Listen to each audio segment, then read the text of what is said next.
ওপর স্বামীজির প্রভাব কতটা তা প্রতিমুহূর্তে তারা প্রকাশ করেছেন তাদের জীবন দিয়ে। নেতাজি সুভাষচন্দ্র বসু, স্বামী বিবেকানন্দের মানুষত্ব, তিনি অনুপ্রাণিত হয়েছিলেন স্বামীজির দ্বারা।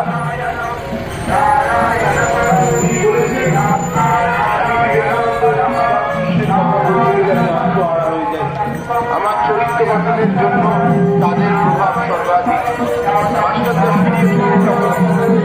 কার্যকর হয়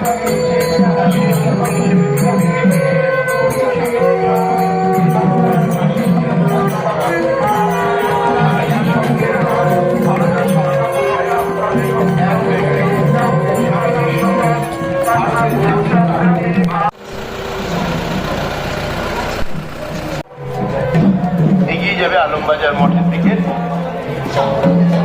মঠ আলমবাজার দিকে আমাদের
विभर्म्यहमिन्द्राग्ने अहमास्तिनो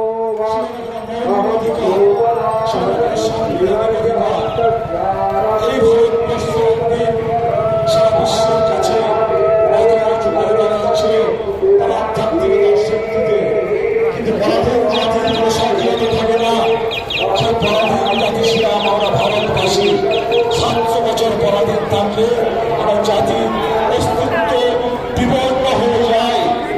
সেই বিপন্ন জাতিকে স্বামীজি জায়গা নিয়ে আমন্ত্রণ দিলেন। মানবিক সাধন জগদ্ধিতায় সন্ন্যাসীগুলো মিলিত হয় থাকবে না। সন্ন্যাসীগুলো ট্রেনিং করে হিমালয়ের গুহায় বসে ধ্যান করবে না।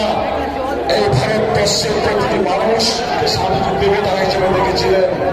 স্বামীজি বলছেন ভুল করে মানুষ বলে আমি তাকে দেবতা বলি, কারণ প্রত্যেকটি মানুষের মধ্যে দেবত্বের পূর্ণ বিকাশ। সেই দেবতা পূজা করেছিলেন স্বামীজি কন্যাকুমারী শিলাখণ্ডে বসে। তিনি দেখেছিলেন 3 দিন 3 রাত্রি সেই শিলাখণ্ডে বসে তিনি কোনো দেব ধ্যান করেননি, তিনি ধ্যান করেছিলেন এই পরাধীনতার গাড়ি যুক্ত ভারত। প্রত্যেকটি ভারতবাসীকে সেই ভারতবাসীর তিনি বলেছিলেন আগে দরকার এই ভারতবর্ষে শিক্ষার মন্ত্রী, পরাধীনতার শিক্ষার মন্ত্রী। এখন অন্যান্য বিষয় ঘুমিয়ে থাকুন কাশর ঘন্টা, এখন বিসর্জন হত্যার চলে। এখন এই ভারতবর্ষের পুনর্জাগরণের যে মন্ত্র স্বামীজি আমাদের দিয়েছিলেন এ ছিল নবজাগরণের মহামন্ত্র। স্বামীজি সেই 1897 4 বছর বেদান্তে বিজয় ধরা হয়েছিলেন পাশ্চাত্যে। তারা বুঝেছিল এ ভারত নয়, সে ভারত নয়।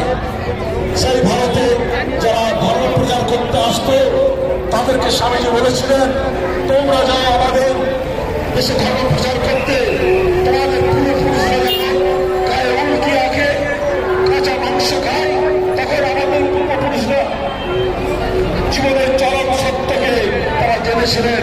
তারা বলেছিলেন শ্রীমন্ত বিশ্বের দর্শক বন্ধুরা, আজ আমাদের তিব্বত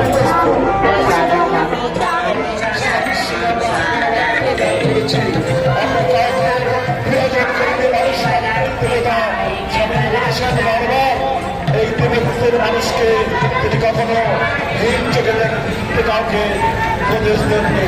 প্রত্যেকটি মানুষকে তিনি বলেছেন ইট কাঠপাথরে পূজা হয়, আর জীবন্ত মানুষ হয় না।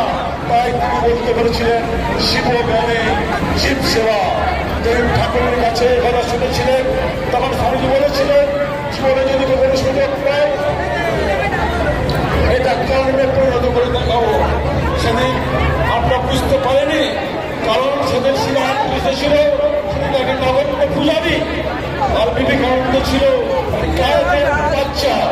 সে সন্ন্যাসী যখন হয়ে গেল আমাদের এই যুগে, সেই যুগে আমাদের যারা সমাজপতি তারা মেনে নিতে পারেনি। এ ছিল একটি কারণ। তাই কিন্তু বিবেকানন্দের উদ্যোগে স্বামীজি বলছেন যেখানে বাধাও নেই সেখানে সিদ্ধিও নেই। স্বামী বিবেকানন্দ মানুষ না, তিনি পূর্ণ দেবতা। স্বামী বিবেকানন্দ ভারত পথে। আর আজ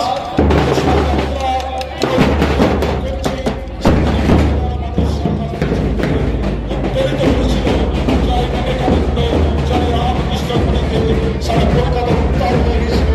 কিন্তু হয় ভারতবাসী আমরা সেই বিবেকানন্দ এখনো গ্রহণ করতে পারিনি। আমাদের বিবেকানন্দ আমাদের কাছে একটা ছবি মাত্র, বিবেকানন্দের বাণী আত্মস্থ করতে পারিনি। তাই চোখে এখনো পড়ে আছে। আমাদের 75 বছরের স্বাধীনতার পরেও আমাদের যেন কোথায় যেন একটা তাল কেটে আছে। আমরা প্রকৃত মানুষের হওয়ার সন্ধান বিবেকানন্দ দিয়ে গেছেন, সে পথে আমরা এখন আর হাঁটতে শুরু করিনি। বিবেকানন্দের ছবিটাকে শ্রদ্ধা করতে শিখেছি, এটুকুই যথেষ্ট। কিন্তু স্বামী বলছেন